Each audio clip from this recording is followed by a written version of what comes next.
How's everyone doing? Good. All right. Okay, newcomers, raise your hand. Okay, thank you. Did you know that tonight there's a talk? You knew, okay. It's part of a series of talk on Samantabhadra's practice. And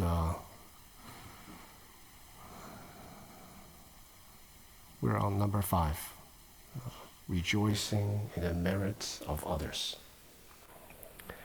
So these 10 practices encompass all of the Bodhisattva practices. How many of you do not know what Bodhisattva is? Okay. Bodhisattva in the Mahayana Buddhist tradition is someone who aspires to Buddhahood, to full awakening, at the same time dedicate their life to the benefit of others. That's the short definition. So their whole orientation is not about one's own awakening, but it's about engaging with sentient beings, and in the midst of that engagement, perfect different qualities of their eventual Buddhahood. Right? So practices like generosity, patience, and so on. So tonight is the rejoicing the merits of others.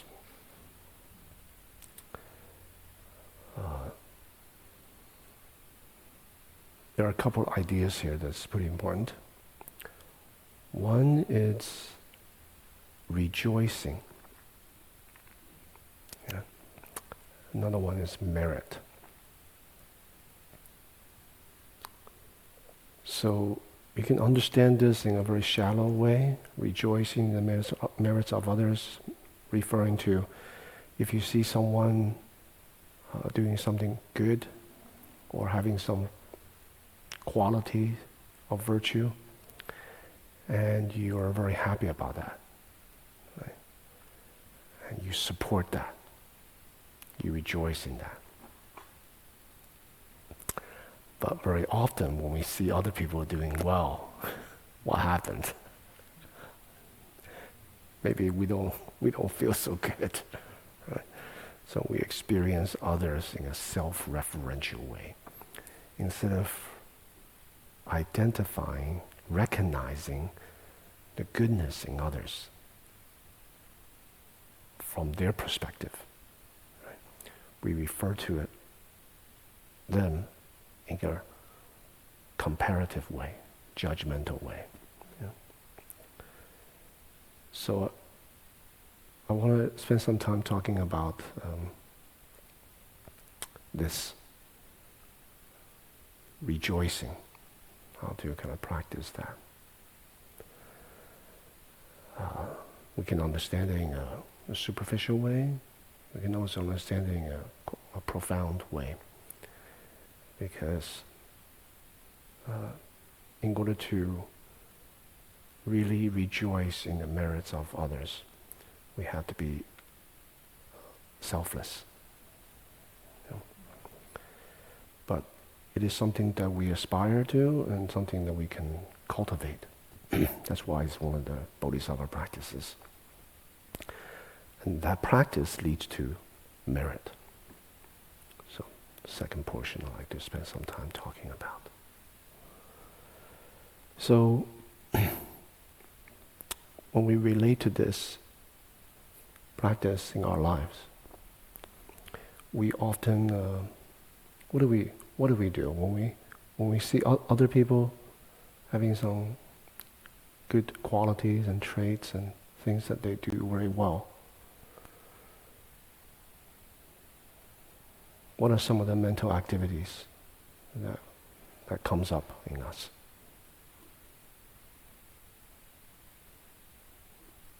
Yes? We want it for ourselves.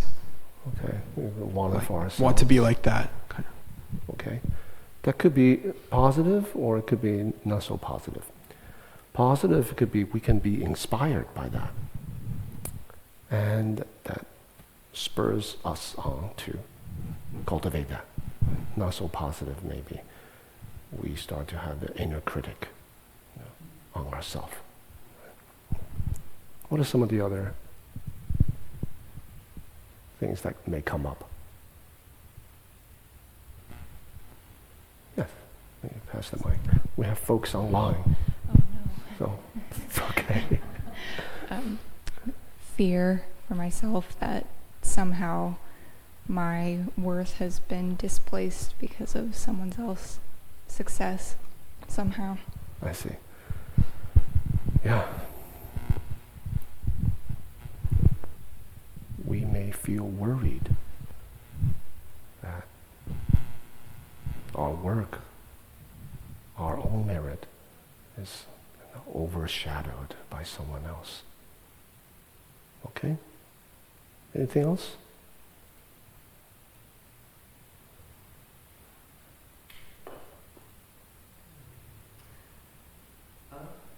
Sometimes joy. It's mixed in there with everything else, and I think, a lot of it depends on, whose merit we're talking about and how I'm feeling when it comes up. But, let's say my brother, or, there's someone who I maybe don't know that well, or maybe a relative, like a niece or a nephew, and they succeed and they do really well, and I'm like, yes, fantastic. Yeah. Those other things are there too, but there's also joy. Yeah. We can feel joy, certainly, for those that we have a connection, a positive connection with. Yeah. For people that we may not know, strangers, or maybe a colleague. One way we may feel is maybe inspired, we may feel joy, we may feel competitive, we may also feel suspicious. Why is that person doing that? What is that person trying to do? What's the agenda? Do you feel like that sometimes? So irrespective what the agenda, what the capacity, what the circumstances is, the practice part is actually to expose what is actually coming up. And so internally, expose what's coming up. Externally, it doesn't matter what kind of agenda they have. We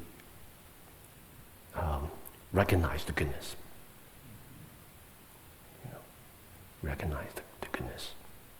Now you may ask, there are people who out there who don't do anything bad, and they don't do anything particularly good either. How do we feel about them? Yeah?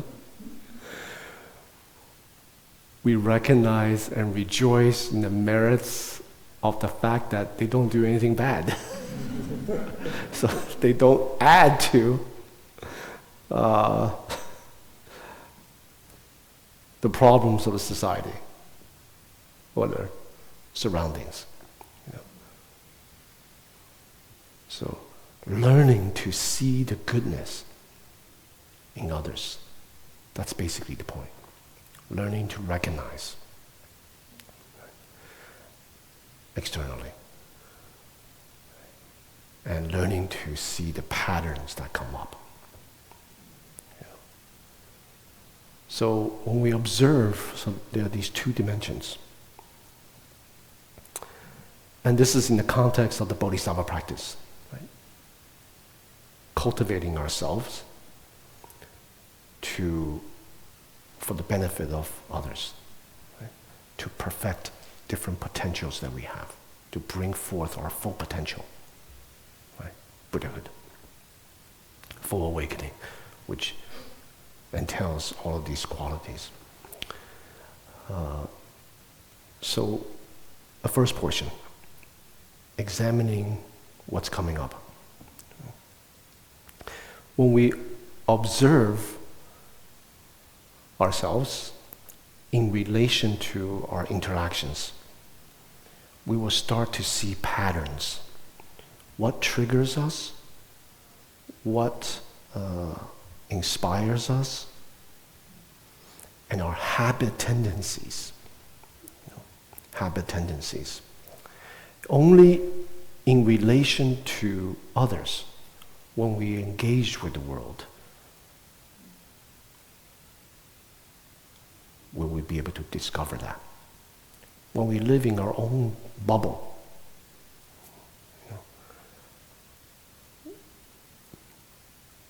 the comfort zone that we've created for ourselves, it's hard to see that. And we may be deluded in thinking that everything's fine, I'm perfect. Also, only in relation with others, interacting with others.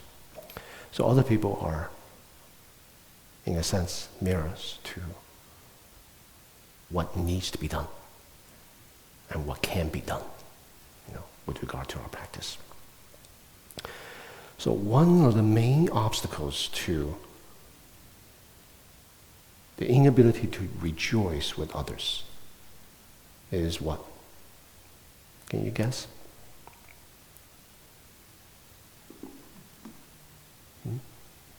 Self. Yeah, that's the big one. But that is actually included in the Buddhist recognition of one particular type of mental factor, unwholesome mental factor, and that is arrogance in the consciousness-only school. And they recognize 7 different types of arrogance. Right? So it's important to be able to recognize, to name it. In that process, we'll be able to expose it. A lot of times I talk about the futility of words and language, our ruminations and discursive labeling and creating ever more refined containers to box people in, But sometimes naming is important, right? Because it helps to distinguish, differentiate, and identify refined nuances of arrogance. Because there are many different levels of engagement with the world. And there are many different types of people. So, I want to spend a little time talking about arrogance. Okay. But before that, I want to tell a story. Short story. When I was in the monastery, I had a Dharma brother who practiced very, very hard, very diligent. And it's a very common phenomenon when a person is very diligent, practicing very hard, or they have a lot of vested interest in something. And when they look out to the rest of the world, no one can live up to that standard. Have you noticed that? Yeah.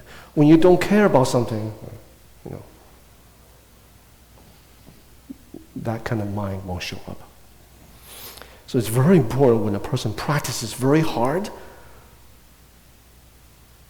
like a bodhisattva, and yet have to cultivate rejoicing in the merits of others. That's almost diametrically opposed. When a person engages in practice, right, and when they look out into the world, no one else is practicing. Not good enough. There's an expression in Chinese for someone that looks out. Everyone resembles a person with horse or ox head. like half beasts, animals, Actually, literally translated, ox head, horse face, 牛头马面. It's just a description of people that are just they're not even human, subpar. Right? That is the first type of arrogance. Arrogance with regard to your peers. With regard to your peers. Like fellow practitioners, like your friends. So this is the first type. As I go along with naming the 7 types, you can see which one you have. Okay? Check! Check again, So the first type is arrogance with regard to your peers. That may be grounded, and also it may not be grounded in reality. It's just an arrogance feeling, a superiority. Second type is arrogance with regard to someone whose practice is deeper than oneself, that you think you're actually better. I got a story for that too. One time there was this nun, this is a long time ago, in the 80s. I was just beginning to interact with Master Sheng Yen. I was a boy. But there was this nun, Vietnamese nun. And she had practiced all different kinds of stuff before she became a Buddhist practitioner. Some form of Kabbalah, mysticism, Sikh religion, and in her mind, and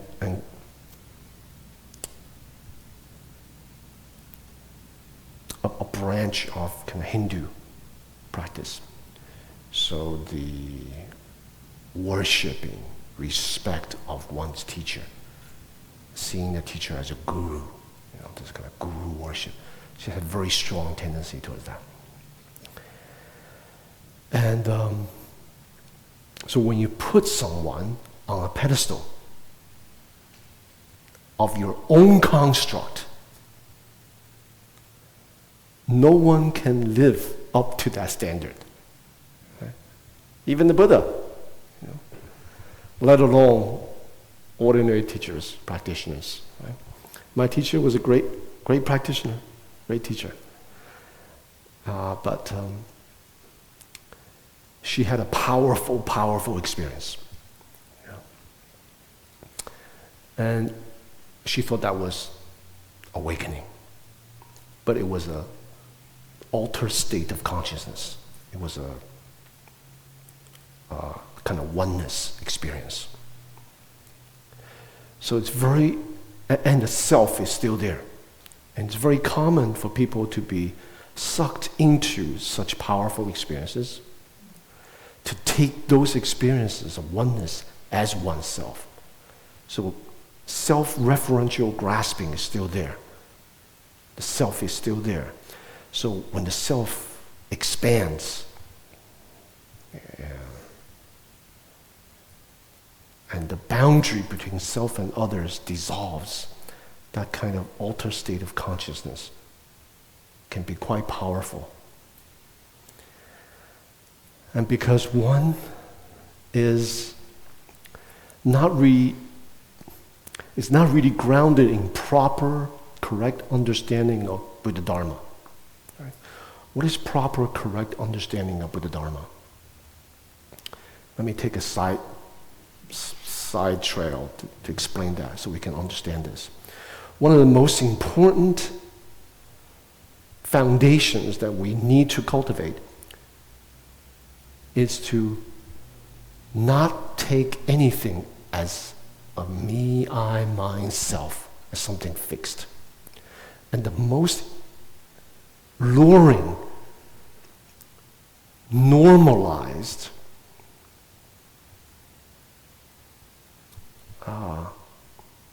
in the sense that this is all that we've ever known, is our thoughts and feelings. Right?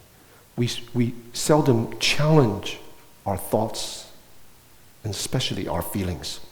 When we feel something, we are just that feeling. Do you know what I'm talking about? Right? But the feelings are not you. The feelings arise due to different conditions. You know? Like a lot of people, they feel not themselves. Sometimes they feel sad or low energy. And they take that feeling as themselves. Right? But it could be completely wrong. Right? It could be your microbiome.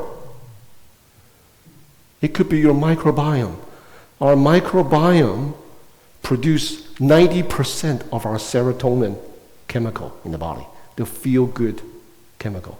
So if the food that you're eating, or whatever gastrointestinal issue that you have, that you don't have the good bacteria, then you may feel a certain way. The chemicals may go through your body. You think it has something to do with you. It actually has nothing to do with you. Do you know what I'm saying? Thoughts and feelings arise from different conditions. So this automatic, assumed identity to our thoughts and feelings, ideas, opinion. Your opinion is not yours. Your opinion comes from you learn stuff, you hear some stuff, you're conditioned in a certain way, you read it in a book, because you learned English, a constructed language, and you, through the language, you can understand what you're reading. It's all construct. Right? We take it as me, I, mine. Because that foundation is not solid.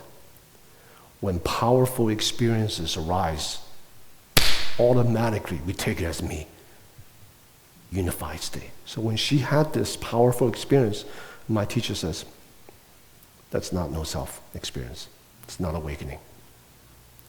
And she says, you're not awakened. You didn't have this experience at me. This is awakening. You're not qualified. Second type of arrogance. You know. Eventually she left. You know. She had this bloated image of my teacher, unrealistic image of my teacher, and then she had the experience. Suddenly, that unrealistic image of my teacher completely collapsed, all through her own doing. Whereas my teacher is just himself, not inflated, not deflated. You know, it's just the image that we have. You know. And the inability to see our own constructs. We take our thinking, thoughts to be ourselves. Never challenge it, really. So the foundation of Buddhist practice is to learn to recognize, to expose, to accept, because there's a history to why it is that we feel the way we feel, why it is that we think the way we think. So to embrace that, to accept that, and then learn to transform it.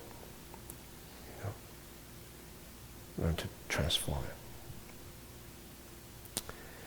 If it's inflated, bring it down to earth. If we feel deflated about ourselves, our own inner critic, ruminations about ourselves, I'm not good enough, I'm always doing wrong, I don't know what I'm doing, deflated, you know. Be more congruent. Come back to earth, you know. So learning not to be swayed, pushed and pulled like a noose to our own thoughts and feelings. And gradually we learn to be at peace. and we can work with it. Improving. Does that make sense? So the second type of arrogance is actually arrogance with regards to those who are great practice, longer practice, than us, more knowledgeable than us, more experienced than us. Okay. So once we fine-tune the different type of arrogance, third type of arrogance. So the first two may only exist in the interiority of our minds, of our heart. We may not manifest it. So that none actually manifested, that's the third type. It's the manifestation of the arrogance, right? Speech and action. The fourth type, arrogance, is the self. The self. Specifically, arrogance with regards to our 5 aggregates, 5 skandhas. 5 aggregates or skandhas are what constitute a human being. Form, sensation, the overlay, perception. On the basis of that, we enact volition, and then consciousness, the repository of our karmic seeds, actions. Form, sensation, perception, volition, consciousness. So the Buddhist analysis of what a human being constitutes is not a dualistic body versus mind or a matter versus soul. It's a process-oriented. Right? So form, our 6th sense faculty, eye, ear, nose, sound, body, mind, brain. Coming in contact, 6th sense object. That contact will give rise to sensation. That's the second one. Pleasurable, unpleasurable, neutral. From these 3 raw sensations give rise to all kinds of other kind of sensations and feelings. On the basis of that, we generate perception. Our overlay. Good feeling, no, I want more of that. Right? Bad feelings, I don't want anything. Also, the labels and containers that we create, the discriminations that we have, the judgments that we have, stories that we have, that's all contained in perception. So each one of these is contingent on the previous one. And then we act on the basis of that. That's volition. Volition means action. So we're propelled to react to certain things on the basis of what we think our overlay, what we think this is good or bad.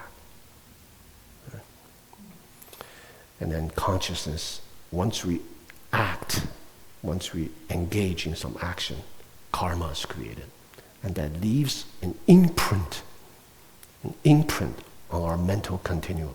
So if you always demonize yourself, criticize yourself, then your mental continuum, the habit, tendency that we form, tend to demonize yourself, right? So neurologically speaking, the synaptic firing in our brain, the more we think a particular way, that neurological pattern becomes smoother and smoother and smoother next time, making it easy for you to think again that way. Does that make sense? So the synaptic firing, so we created that habit. So that's kind of like volition, deposited in the mental continuum consciousness. So that's the fourth one. Arrogance with regard to the 5 skandhas. Taking our body, form, our sensation, and our own overlays, our own constructs, views, and opinions. Yeah. Here's reality. This is what we think about reality. Most people cannot distinguish like reality and what they think about that. They think, this is just this. This is just, he's just a jerk. Right? They can't distinguish. Jerk is just to use a jerk. Someone else is the best friend. Right? So most people cannot distinguish the two. So that attachment to one's own perception, attachment to own habit, actions, 5 skandhas.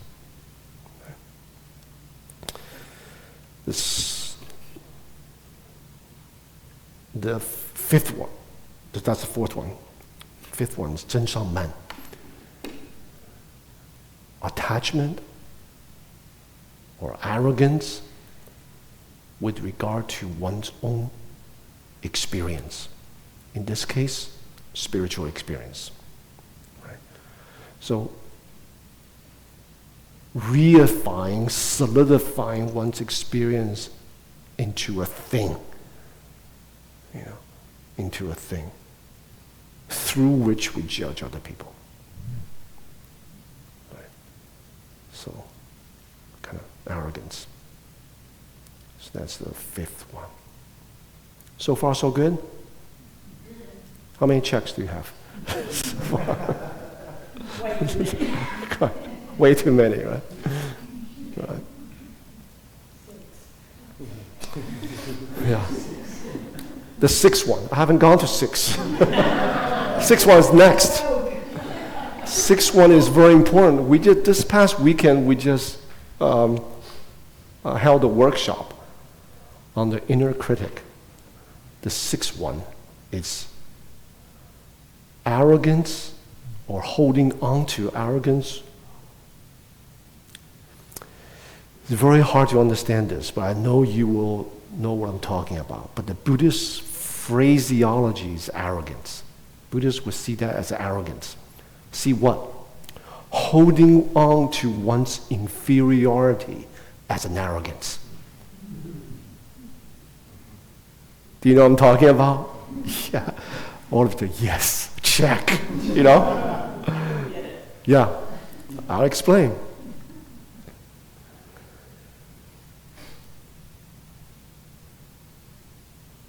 Through an analogy. When some people are sad, sometimes feeling depressed, they don't want to do anything. They know they should get out of the house, do something. It's almost as if they strongly identify it's that which is familiar to them. It's a strange comfort zone that they want to perpetuate in the depressing thoughts. Or, in this case, inferiority. That has become their sense of identity. Oh, I'm no good. So the Buddhist sense of no self or selflessness, on the surface, you may think, oh, the person must be humble. No. Must be kind of self-effacing. No. No self, that awakening of no self has nothing to do with self-effacing. Necessarily. Because a person who has low self-esteem can have very, very strong sense of attachment. Right? The person who can actually go through with suicide, for example, thinking very low about themselves, they have very strong attachment. In order to carry it through, most people just check it out. They think about it, entertain it, but they really can't go through it. It takes a very strong sense of attachment and identity to actually go through it. So, this 6th one is an arrogance with regards to one's own inferiority. And this is a perceived inferiority. So sometimes we see people like this. They feel they're no good, And arrogance, in this sense, is not necessarily proud, like the English valence of this word. It's just a clinging, a strong identity. You know, you know. Seventh one is arrogance in regards oneself as possessing virtue, wisdom, enlightenment,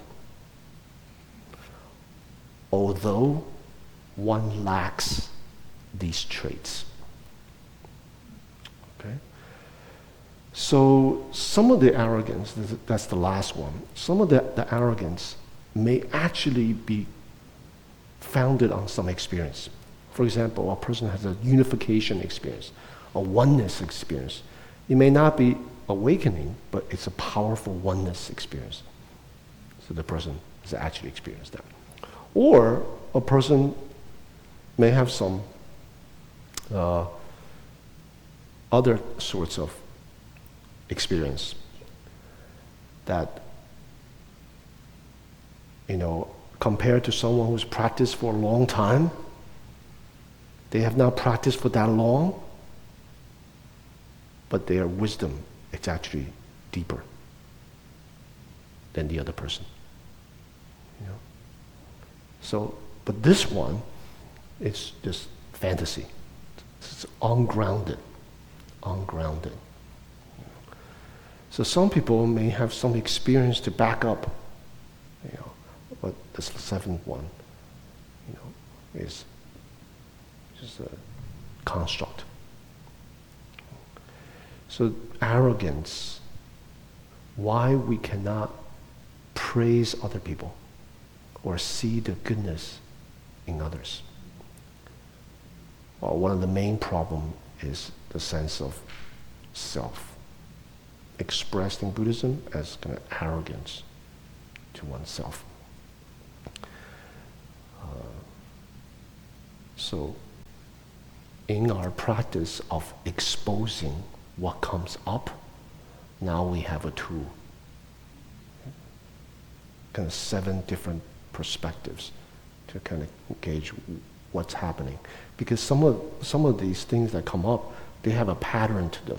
So part of practicing the selfless way is to understand how the self shows up. So we have to learn to recognize that. Of course, there are other reasons why we cannot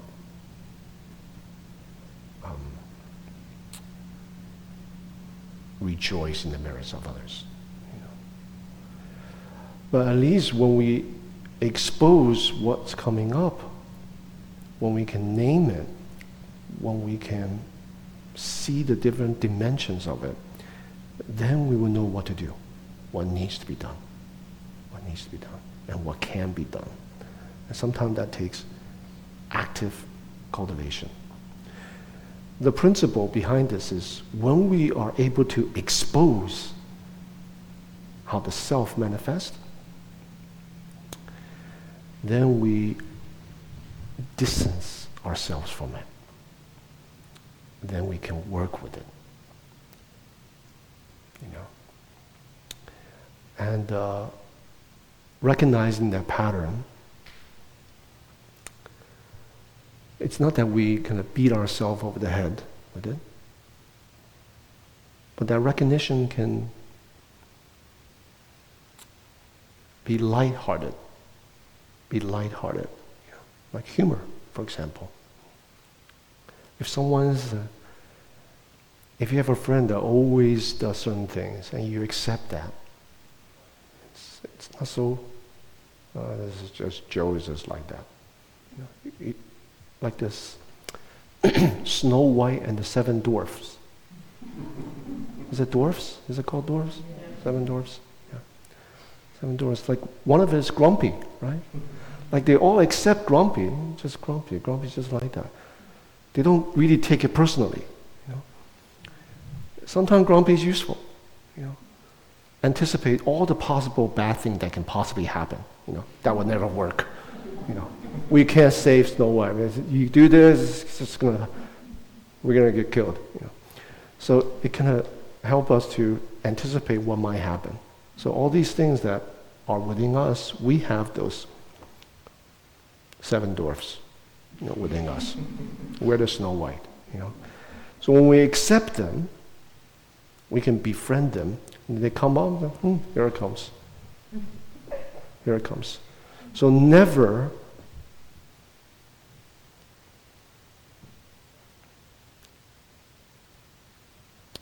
kind of fight against them. The negative things that need to be addressed within us. Recognize, expose, accept. Those are the things I always say. Expose, embrace, right? And then what? Work through, and then we can let go. Have to embrace. Have to embrace. And the way that we embrace can take humor, or can just nonchalant. Grumpy just like that. Come on, let's go. You know. Practice. So that takes practice, because our habit tendency is to beat ourselves over the head, you know, with inner critic, you know, criticize ourselves, make ourselves feel even worse. So you don't have to follow these tendencies. You don't have to suppress them either. You recognize them. Recognize them. Then you can accept and transform them, the energy they have. So when we see someone with good qualitative traits, our insecurities may feel, oh my gosh, we may not, we may get fired because everyone else is so good, or something like that. Instead of that kind of energy, we say, what are those good parts? We see that exposing. That's one of the arrogance, right? Inferiority, right? It may be circumstantial. You may feel inferior in this circumstance, like work, but with regard to cooking, you're like the master chef. Like, you know, so our arrogance is not fixed, it's circumstantially. Right? So there's a particular pattern, our strength and shortcomings. So when we feel inferior, insecure about certain things, we turn that energy, so, here comes Johnny again. You know, here comes little Joe. You know, on your shoulder, telling you, you're no good, you suck. You know, whatever. Say, okay, whatever. And just transform that. Accept this. There's a history to why this voice is there. There's a history to why this voice is there. There's no need to really psychoanalyze oneself. You may develop some insight, some guesses to why this is the way it is. That's fine. The most important thing is embrace, accept that.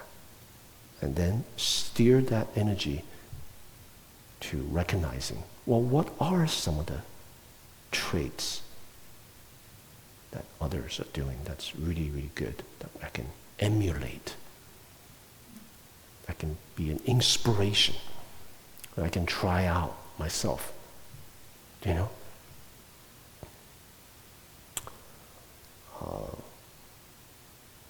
So, interiorly, recognize what needs to be done, see the patterns, and then we can respond to what's out there. You know? And it takes practice. It takes practice. So I talked about, I often speak about certain practices that we can do. You know, the 1 minute chan. 1 minute chan. Do you remember what that is? 5 occasions or 5 different times. Every time is just 1 minute. Right? Same flight of stairs, same bite, first bite of lunch, brush your teeth, Same persons that you meet. You can also incorporate rejoicing in the merits of others into those 5 moments. So you proactively, for example, for the next 2 weeks until I talk about the next practice. Right?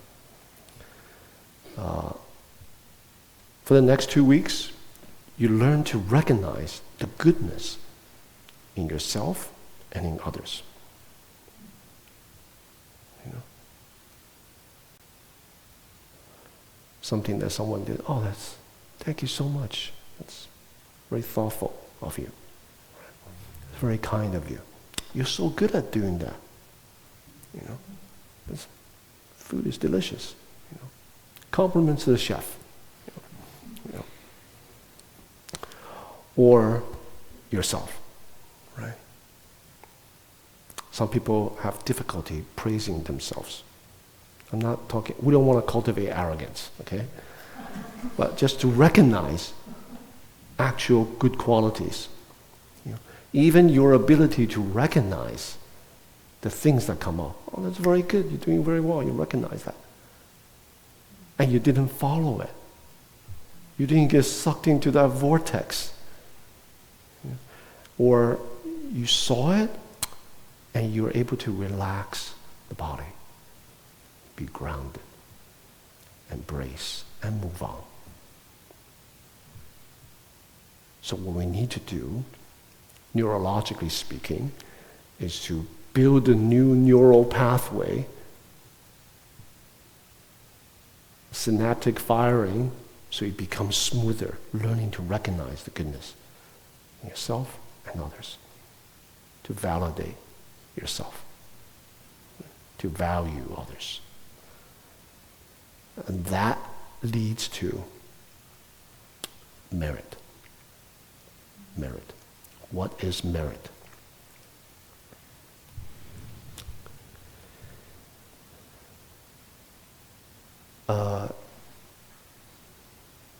In Chinese, it's actually, in Sanskrit, it's actually punya, blessedness, goodness. The Chinese translation is quite interesting. It's an interpretive translation, consisting of 2 characters. One is effort, which is telling, effort. Another one is virtue. In other words, you have to cultivate the virtue. You have to cultivate it. Chinese is 功德. And the superficial meaning of merit is fortune, being blessed, virtue. With regard to one's deeds. So, in a sense, it's a product of one's deeds. The karmic effect of one's deeds. So if a person is practicing the Bodhisattva path, proactively cultivating, rejoicing in the merits of others, right? Recognizing goodness in other people, also oneself, not in an arrogant way, then they are actually shaping their perception. And they're shaping their relationship with others. The actions that come from that perception will create positive karmic connections with sentient beings.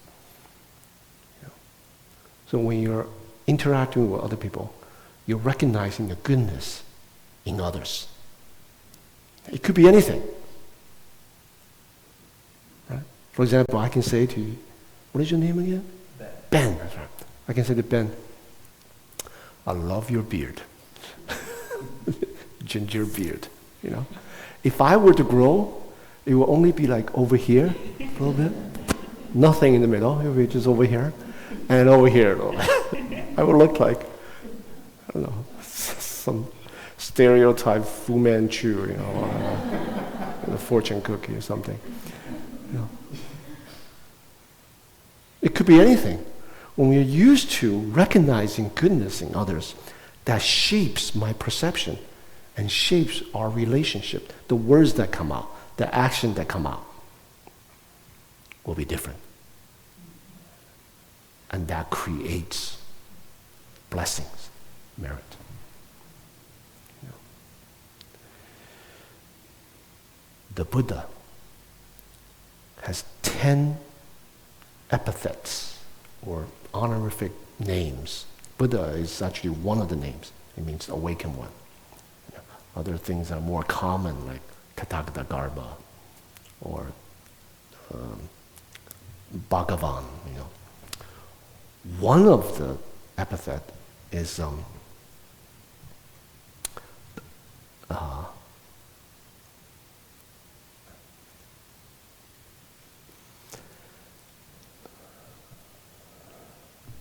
the most honored on two,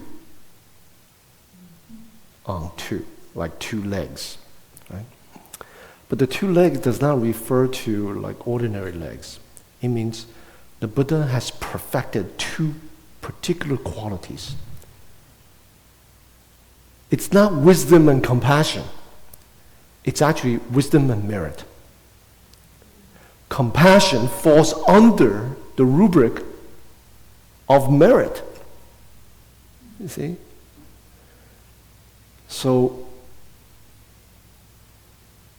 that title suggests this is one of the most important qualities that the Bodhisattva should cultivate in order to become a Buddha.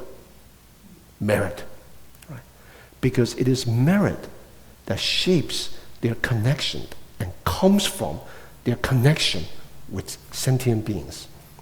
Compassion is just one expression of that relationships. Yeah. So, merit. You know.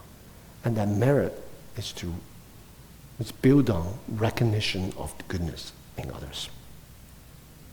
You know. Now, those of you who practice with me will know that Guagu often has a whip, like slaves, you know, enslaving, push people. In the language of Chosen, perfectionist and the pusher. You know? Get things done. You know? But I see the goodness in all my students. And I love all my students. I may not say it enough, but I see it. You know? If I didn't care about my students,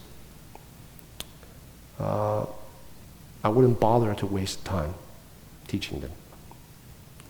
You know? But those few that I see with potential, they need to excel in this particular region, their capacity, or they need to balance their practices in their own way. I push them forward. You know, so that's a very important part. And you may not see this, but when I'm by myself, I could be among everyone, but when I'm doing things by myself, when I scold a student, I repent afterwards. Every time.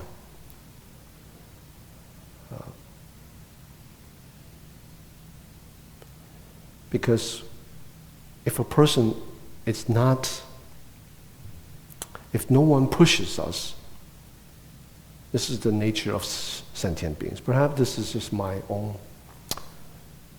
habit, tendency. But in my observation, seldom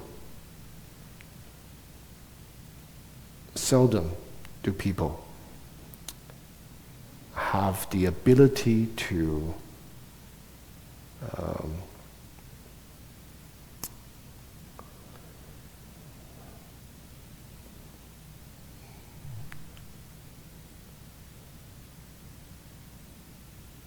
have that kind of self-discipline,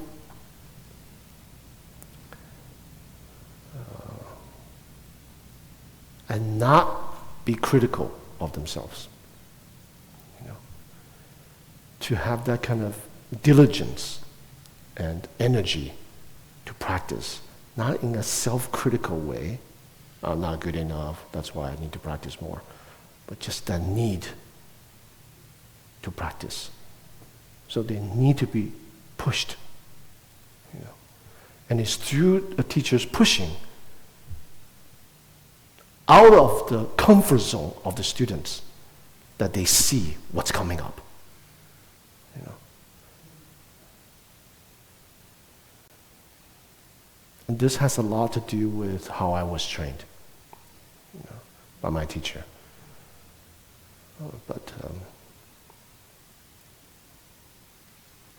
Yeah. So,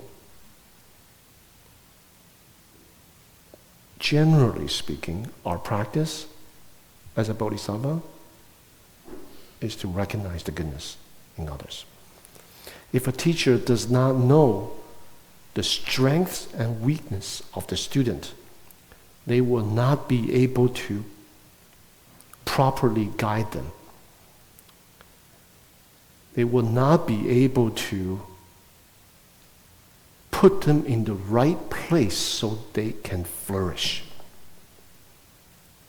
You know, like if a person is a very good cook and you don't recognize that, and you don't put them in the spot of cooking so they can flourish, you put them in like administration. That's the teacher inability to see what's going on with the students. Does that make sense? So you have to be able to capitalize the strength and shortcomings. Shortcomings, you gotta push them to be better. And strength, you put them in the right spot and they will flourish. So, it's very difficult to be a teacher. It's a lot easier to just practice by oneself. So, a lot of people, they come to practice, they just want to be validated by the teacher. They want to be seen. They want to be heard. They want to be loved.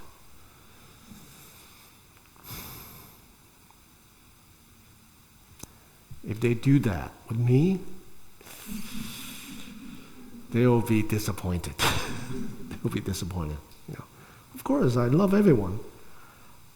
But if they start to have this kind of thing, I see that's actually they need to go out of that.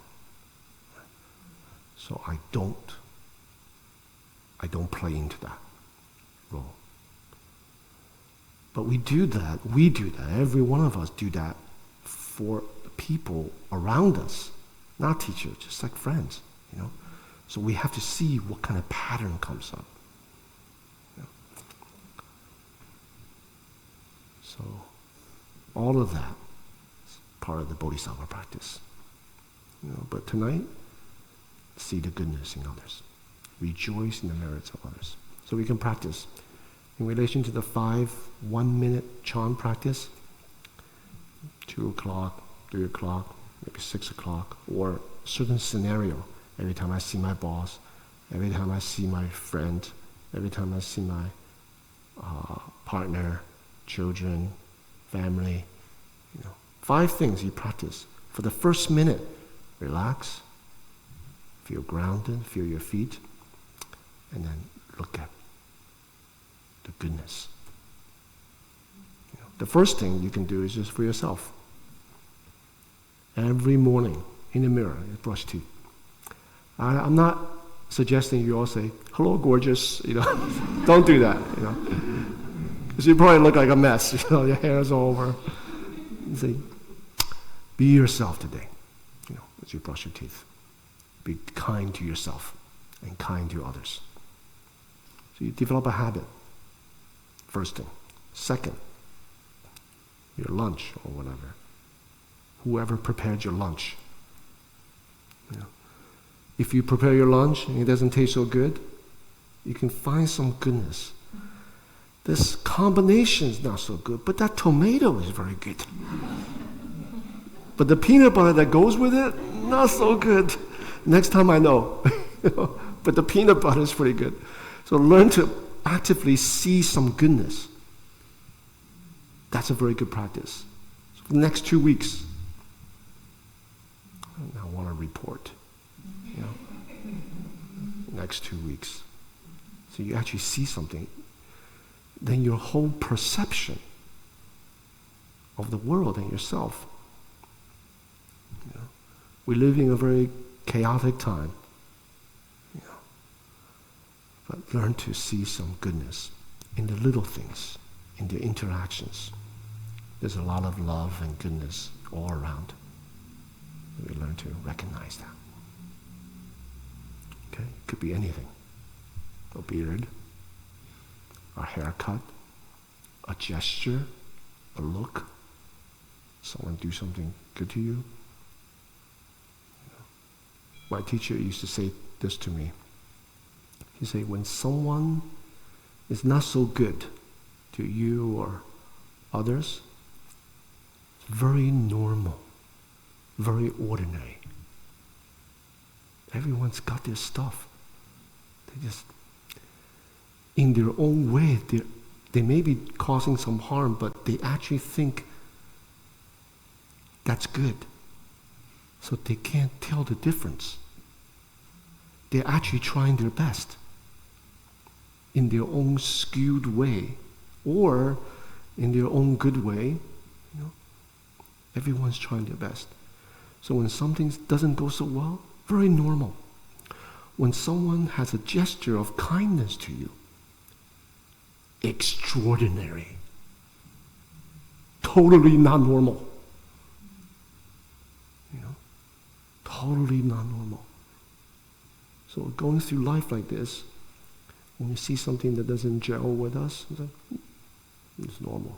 They're just trying their best in their own way. You learn from that. You can actually see in other people's responses, the goodness in other people's responses, or in your response of not demonizing them. It's good I didn't do that. Remember the first Samantabhadra Bodhisattva practice?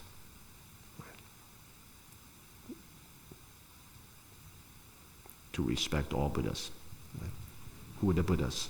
All beings. Right? So,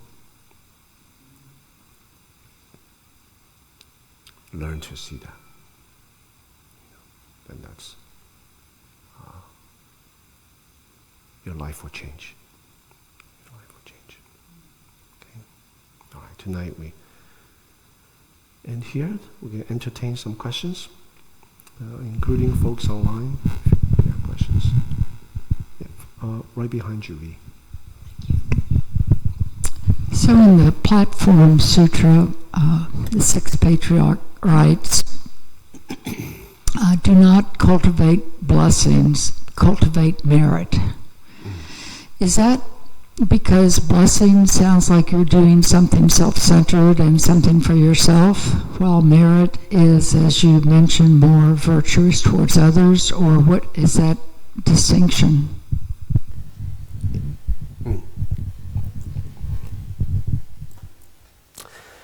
That's actually in chapter 3 of the Platform Sutra, when Huineng is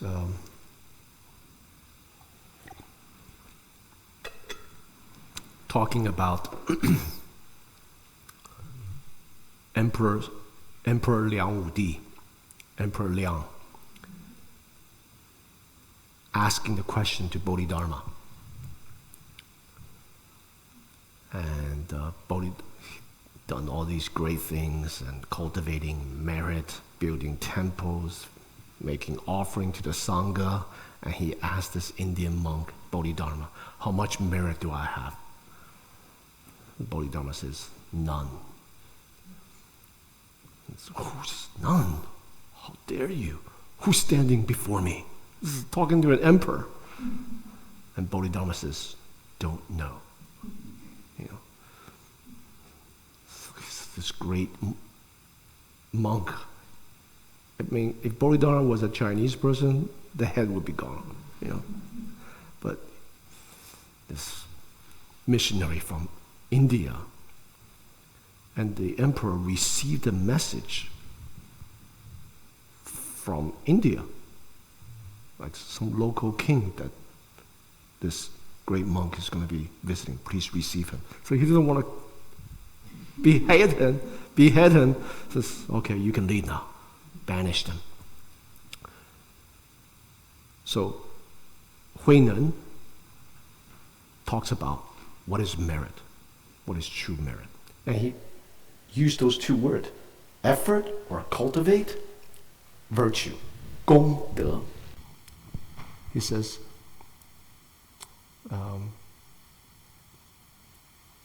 several things. I'm going to paraphrase some of it, but it's in chapter 3, under questions.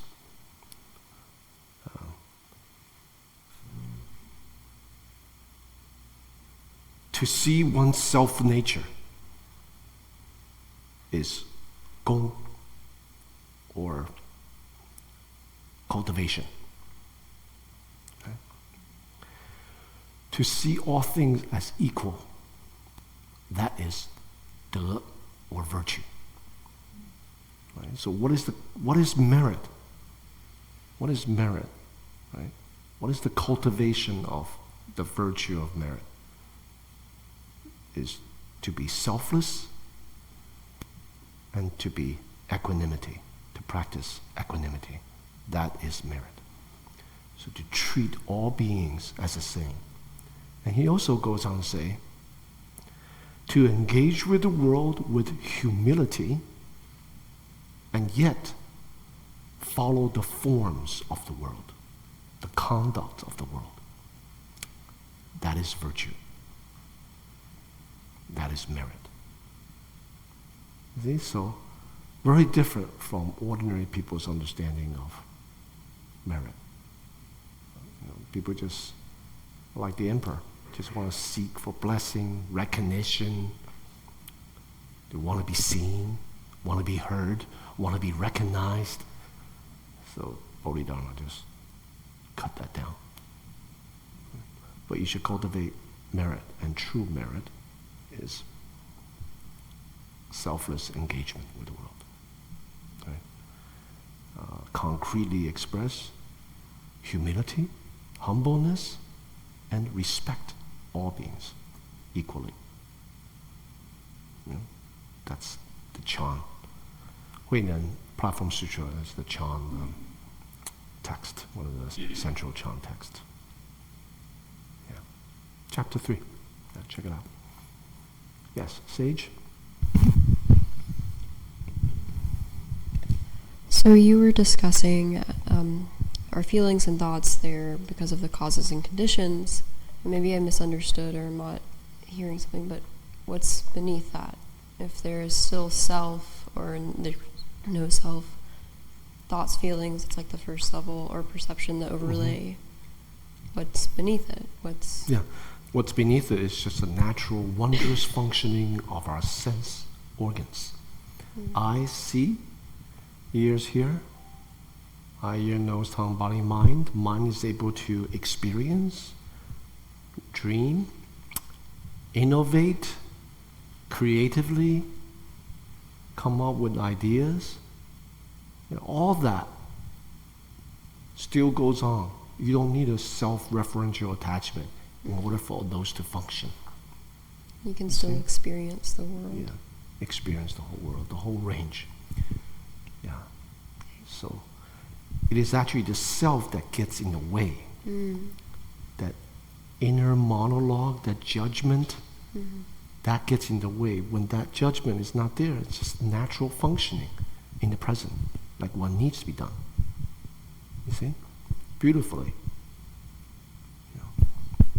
Thank So you. you see this in the lesser discourse on emptiness, the early text, in the Nikayas and the Agamas. The Buddha talks about meditation on emptiness. He talks about different stages and different depths. At the end, the Buddha says, what's left? What remains? Sixth sense field. It's just a natural functioning. Yeah. Okay, any other question over here? No? Online? Yeah, go ahead. I'm thinking about judgment, and how, because positive implies negative, right? It's like, Yeah. if you are making a positive judgment of someone, how is that the same or different than recognizing the good in something? And how can you avoid that from becoming like a foil to like a negative judgment or something? Yeah, it's the feeling tone that's tied to it. Whether, there's self-referential, contaminated by that. There's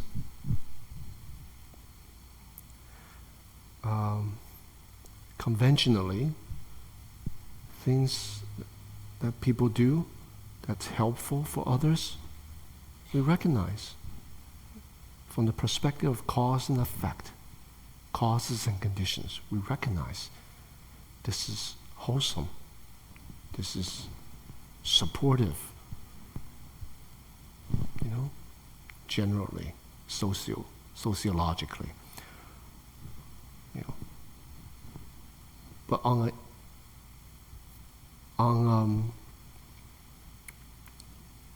interpersonal level, for example, I said, Ben, I love your beard, right? Not necessarily like I can't grow my beard and he has the beard, therefore I should. Just, he's always had the beard ever since I know him, so he values that. So, on his sake, looks good on you. Do you know what I'm saying? So you just recognize that. Yeah. No ulterior motive. No self-referencing. You see? When a person expresses himself in a particular way, that means they value that. They're not hurting anyone with growing a beard. Just praise them. See? Yeah. You're not, we don't lose our discernment. It is a judgment. Oh, that's good. This is not so good. But it's common sense. Like, we don't lose our discernment or discrimination as long as it's not self-referential. And in terms of cause and effect, it's not harmful. Like the Buddha, you see him in different texts scold his disciples. You fool, don't do that. Like one of his disciples, the Buddha taught, don't attach to things, don't give rise to craving and attachment. So one of his monks castrated himself. So the Buddha said, you idiot. You cut off the wrong thing. It's your own attachment. And when he taught meditation on impurity to lessen craving, desire, and so on, some of them wanted to commit suicide. Don't do that. And so, not through self-referentially, but just cause and effect. This doesn't lead to liberation. You're cutting off the wrong thing. You're misunderstanding the method. Don't attach to that. Don't attach to external appearance of a particular way to practice. That's not the right way. Right? In the Chan tradition, Mazu always meditated. Everyone's supposed to go out in the field and do the work time. It's work time. He thinks practice is not some menial labor. Practice is meditation. I'm going to sit through. Selfish. So Nanchuan comes along, made fun of him. Grinding a brick. What the hell are you doing grinding a brick? What the hell are you doing sitting there? So, I'm trying to be a Buddha, or I'm trying to make a mirror. You can't make a mirror by grinding bricks. Yeah, you can't make a Buddha by sitting, unless you want to be a wooden Buddha. That one that doesn't move, that's not Buddha. Buddha is awakened. So critiquing or judging or assessing or discerning what needs to be done, that still functions. Right. So we have to expose, to be intimate with ourselves, to be able to honestly assess whether there's a self there when we actually judge. That's the practice. Okay? Yeah. Okay. Nothing online? All right. Have a good night. Okay.